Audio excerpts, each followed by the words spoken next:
Welcome back. It's from the garden to the plate.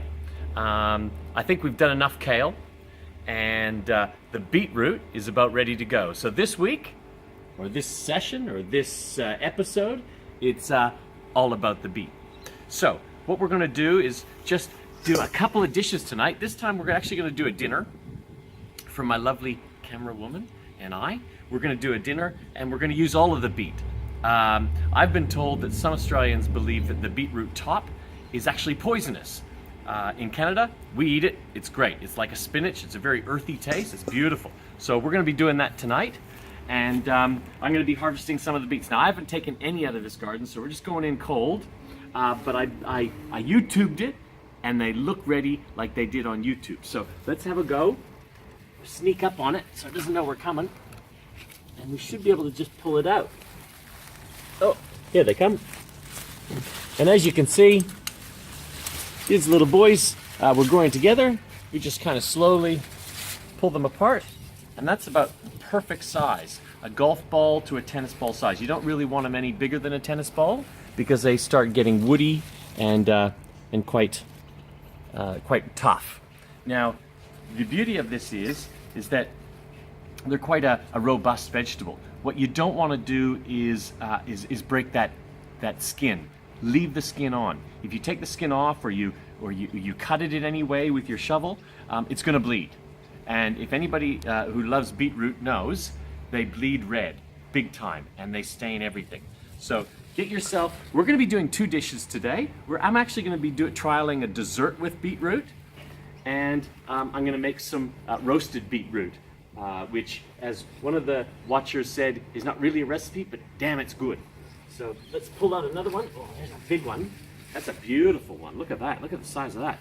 And you can tell that was growing all by itself. So we're going to pull out a few more. I'm going to need a few because I want to do two different dishes, and I want these beetroot tops. Look at the size. Look at the beautiful tops. Beautiful. Probably going to use my whole garden's harvest for one night. But let's pull these guys out. Look at that. Those two were brothers. They're growing together. Knock their heads together. Look at that. Beautiful. Do you think we have enough? I think we got enough. Let's head into the kitchen and clean these bad boys up. Welcome to the kitchen. Thanks for coming back. We're going to do a couple of different dishes tonight, and to begin with, what I want to do is do the dessert first, so it can be cooling off while I'm prepping the rest of the dinner. And in this dessert, I've chosen something out of respect for my lovely camera woman that is gluten-free, sugar-free, hell, it's almost free. So it's everything free except for this stuff here. All you're going to need is some shredded beetroot. I've shredded it already. You didn't want to sit around and watch that because it's a messy business. You might even want to get gloves and wear a shirt that is beetroot color, because then if it stains, you're cool. Anyways, 325 grams of shredded beetroot or grated beetroot, 75 grams of cocoa, some vegetable oil, some almond essence, vanilla essence, almond essence, 4 eggs, and some agave syrup. Now this is a sugar substitute. I'm not really sure if it's really well available. It sure isn't in Woolies or Coles, but I got it in health food store, and you need about a 250 gram bottle of that. So what I did to take the beetroot off here, I'll just come over here. I'm going to be soaking the greens. They're very much like spinach, so I just want to get all that bug poo off them and soak them in nice cold water while I'm making the dessert. And that'll just clean them all off, and they'll be ready to go. These ones we're going to roast. Of course, we'll take the greens off, but we're going to roast those with some onions and balsamic vinegar and oil and some herbs. It's going to be awesome. All right, so, but before... Oh, are you all right? Oh, a camera malfunction. Okay, so before we get into everything, all I have to do is I have to take the beetroot and the agave nectar, and I need to boil that for about half an hour, simmer it for about half an hour. And what that's going to do is break down that beetroot so it's nice and soft. If you haven't had beetroot before, it's extremely sweet. So it's a very good combination with the cocoa to make this beautiful sweet chocolate torte. So that's what I'm going to do. I've preheated my oven to 180 degrees, and I'm going to bung on the stovetop to a medium. Let that get a little bit hot. Boil these up, bring them to the boil, and then simmer them for half an hour, and then we'll come back and get the rest of it done. All right, the beetroot is pretty well ready. It's been on there for about half an hour, and it's beautiful and soft. The smell is brilliant. It's beautiful. You can see it's quite soft. It's mushy, and that's going to make for a beautiful 30 minutes exactly. Let me just turn this off. All right, so what we're going to do to blend all this together, we're going to use the blender. And one thing with beetroot, if you know, it stains. So the quicker you clean up, and the better you clean up, the better. Okay, so we're just going to put this into the blender, and just be careful we don't spill it on ourselves.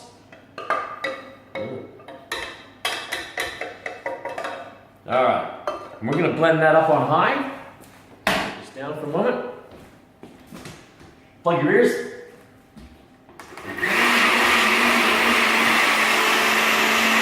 It's like a smoothie. It's fantastic.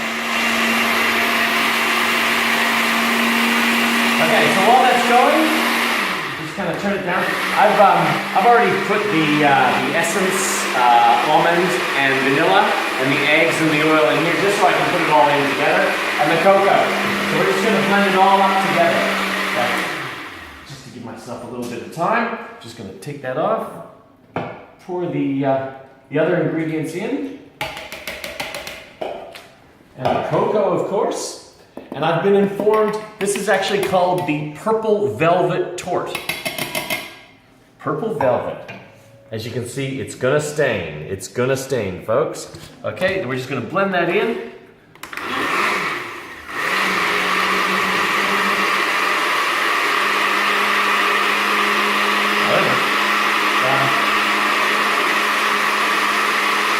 Use one of these to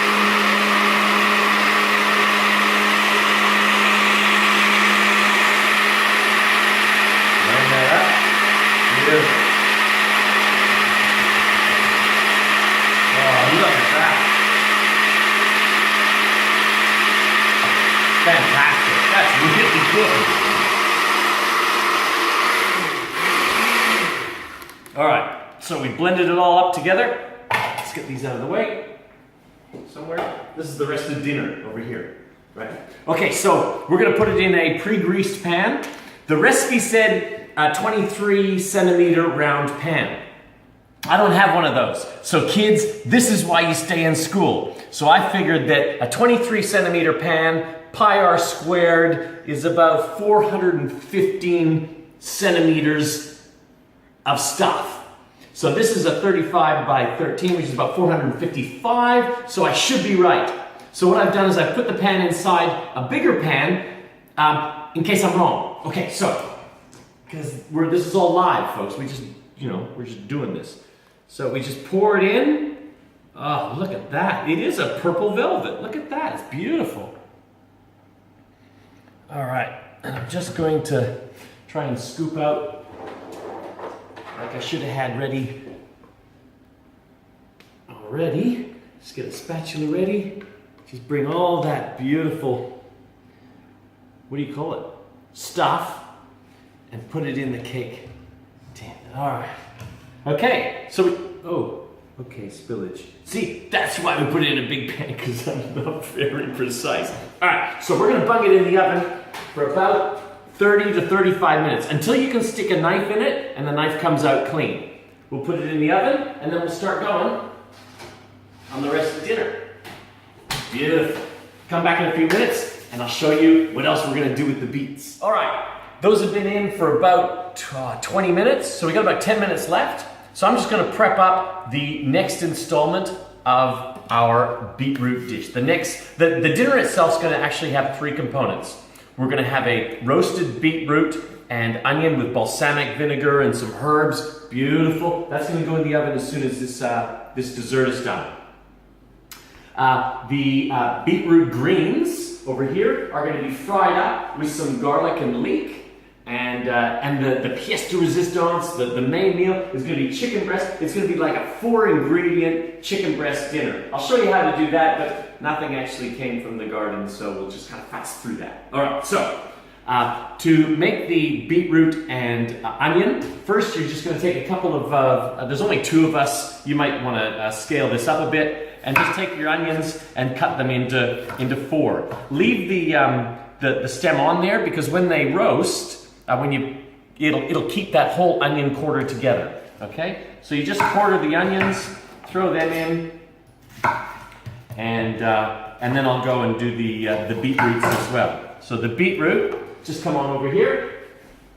The beetroot, what you want to do is, again, you just want to take the greens and just twist them off. So you've got a nice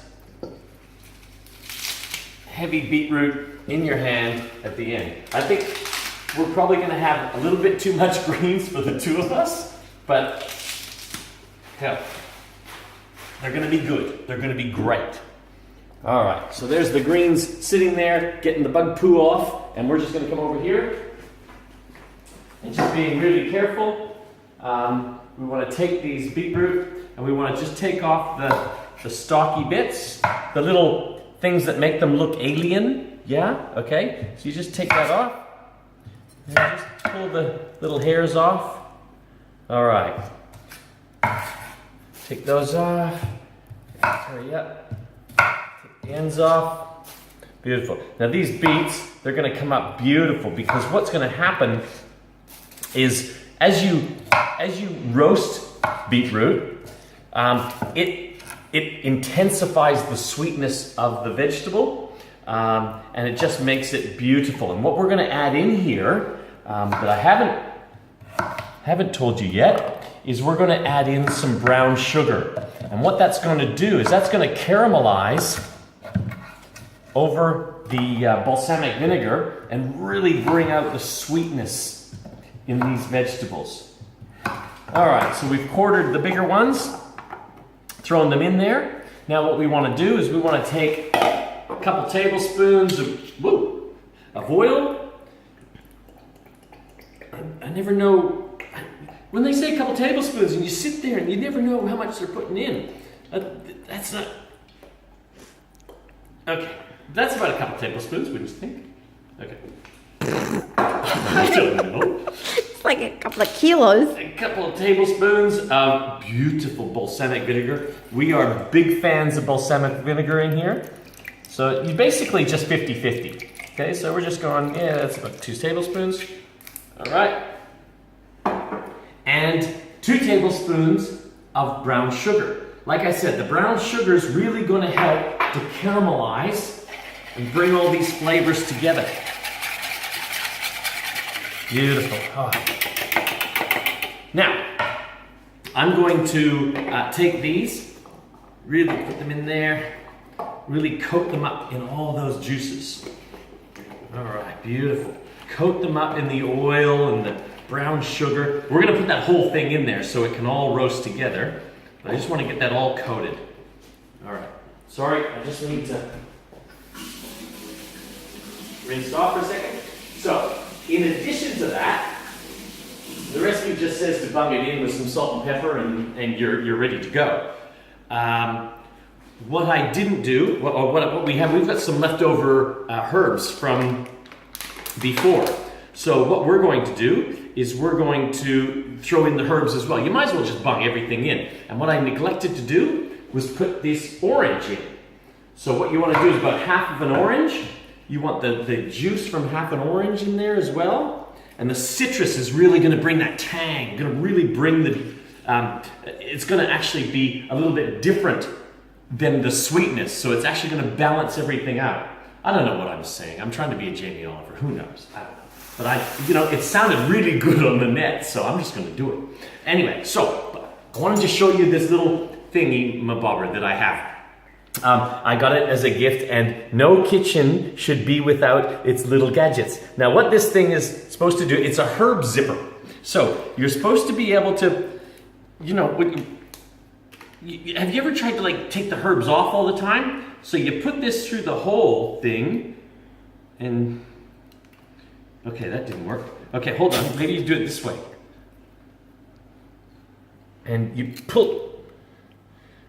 Okay. Oh, and there's the herbs. Okay, so listen, I'm just going to do the old-fashioned way. I'm going to pick off the rosemary like that. And just pick off the sprigs like that. Brilliant. If I had more time, I haven't practiced the herb zipper yet, so just stay with me. Okay, so we got some rosemary, we got some beautiful thyme. Doesn't want to come out. And in fact, what we're going to do, put those in. Beautiful.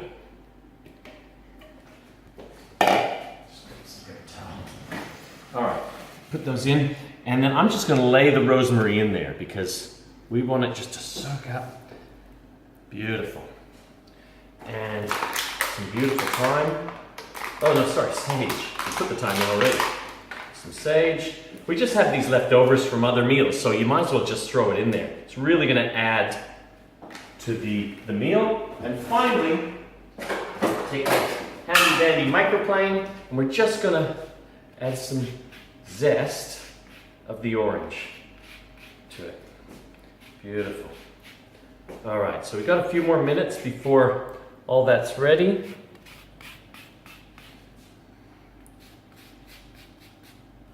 All right. Now, as that's getting ready, obviously, I don't really do salt, but you're gonna want to put some salt, and we love our cracked pepper. Now that is going to come out a treat. That's going to be in the oven for about an hour. That's going to roast because beetroot is a very tough veggie, so it needs that time to soften out. But that's with all those different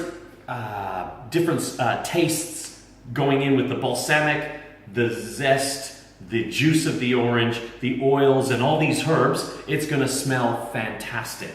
So we're just going to put this off to the side because that should be ready in about a few minutes. And what I'll do while we're waiting for that is I will get the greens going. Are we ready? All right. This has been in for about 30-35 minutes and it smells fantastic. It has filled the kitchen. Let's just taste. They said to just stick a knife in, and if it comes out clean, then we're good. So, all right. So, oh, it looks great. Okay. Let's go. Bring it up there. And this is our purple velvet torte. So if we stick a knife in, purple velvet. Look, it's clean. It's clean. It must be done.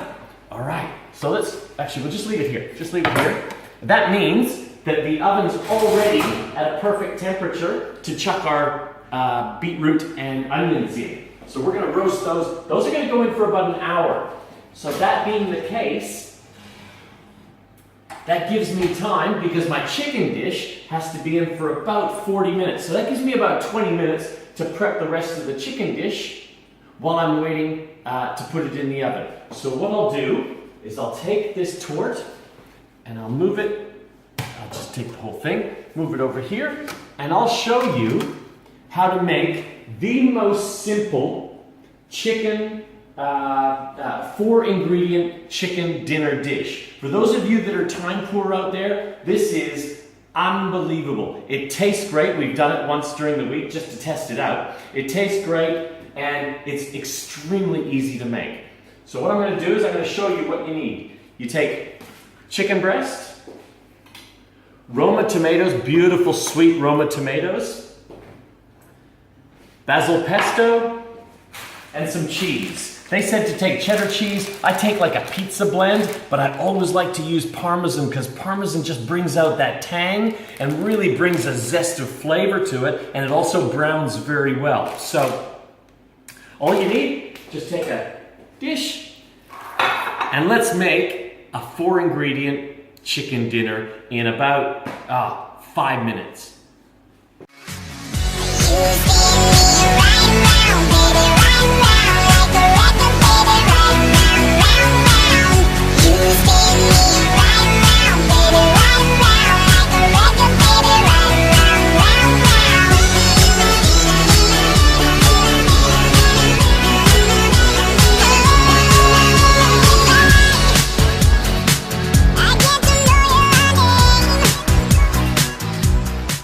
And there you have the 4-ingredient chicken breast dinner.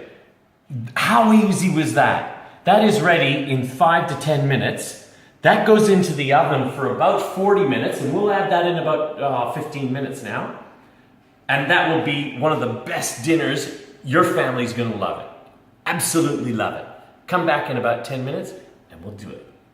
Dinner, if you could smell it here, you would just like, wow, it smells fantastic. All those odors from the beetroot, the onion, all the different juices that are gonna, the chicken, the basil pesto, everything is smelling wow. Okay, so what we gotta do is, one of the last dishes that we wanna put in with our dinner is, I'm gonna fry up some leek. So to clean out a leek, you just cut off all the bad stuff, cut it lengthways, all right? You get this beautiful, it's a very oniony texture, but it's a much sweeter texture than onion.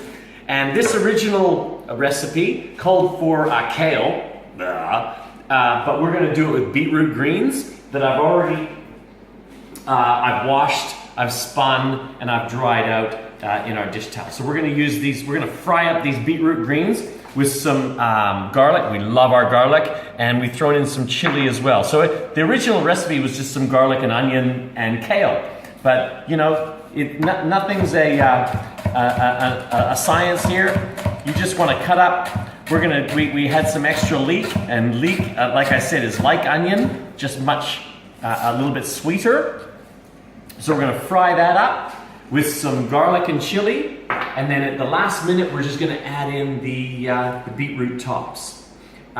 Just as an aside. No, that wasn't the aside. This is the aside.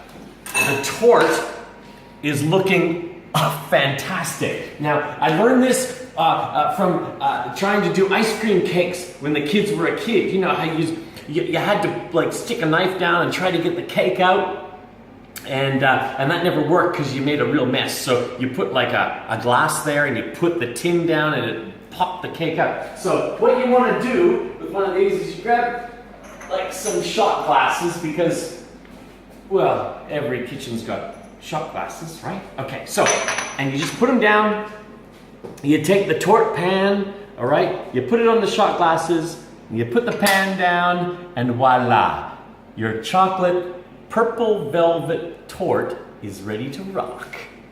And I'll tell you what, that smells good as well. This kitchen is smelling awesome. All right, so we just move that off to the side. The pan is heating up. We just throw some handy dandy oil in the pan, and we're just gonna heat up.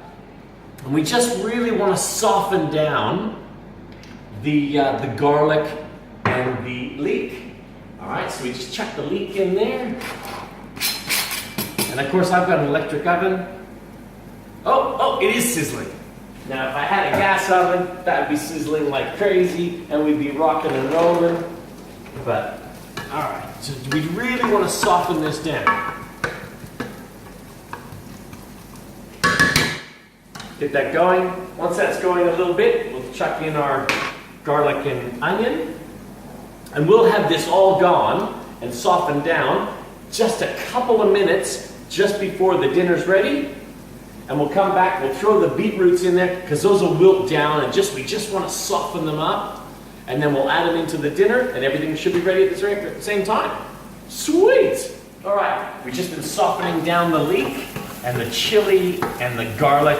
Awesome smell, all right? So this is gonna wilt really nicely. We've got about 5 minutes or 4 minutes until this is all ready. So we'll just chuck all the beetroot tops in. I did slice them up a bit, because I made that mistake with the kale, you know. Yeah, okay, so we learn from our mistakes, and we just want to fry this up. We want to mix it up with the leek and the garlic. Let that wilt down a bit. It's going to wilt a lot faster than the kale did, because it's more like spinach. It's not as robust as kale, but it is a beautiful earthy beet top. And we'll let that just go for a couple of minutes. I might grab another one, another spoon thing. We'll just use it Chinese style. Just try to get the oils mixed in with the beetroot tops. They'll really soak up that oil and the juices from the leek and the chili as well. So they're really gonna come together really nicely. And they'll wilt down considerably. You can see that there's only 2 of us eating tonight, and that appears to be a big meal. It won't be. It'll wilt down considerably, don't worry. All right. Looking good now. We've got about 2.5 minutes left, and these smells are making me so hungry. And it's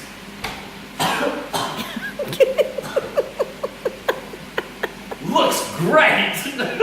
Are you ready for the best meal ever? Okay, it's all about the beet. So, we're serving 2 dishes, 2 people's dinner, and we've got the torte for dessert, and we've got everything ready at the same time. Timer has gone off, it's ready to go. Turn the oven off. Let's see what we got going. I'm gonna stand back this time, let the smoke air. And we've got these beetroot and onions look fantastic. The smell is unbelievable coming off of this pan. You can see the sugar has caramelized all the tastes onto the vegetables. And the chicken, here's our 4 ingredient chicken breast dinner.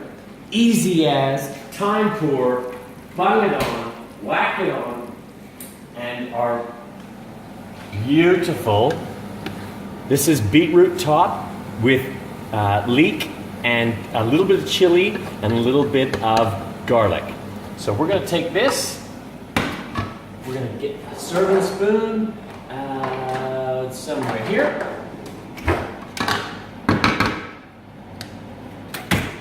I'm going to start with this. I'm going to plate this so we can put the chicken breast on top of this. So use this, equal amount on our plates. Beautiful. Look at the colors. See, it's not all about the taste. Well, it is all about the taste, actually. But you really want to present it well as well. And we love our chili and garlic. Alright. So we want to plate our chicken breast on top of that beautiful. And I'll start with my darling partner first. Here we go. Chicken breast 1. Oh. Well, there you have it. The other camera ran out of battery, yet my fault. But we've plated up everything. I think we got to where we were plating up. We've got beautiful beetroot and onion in balsamic vinegar and brown sugar glaze with 4 ingredient chicken breast main with a beautiful beetroot green fried up with some leek and chilies. And then of course for dessert, we've got our beautiful purple velvet torte that I cannot wait to dig into that. It smells fantastic. And licking the spatula, awesome. So we're gonna tuck into these. Hope you have a good night, and we certainly will. Cheers.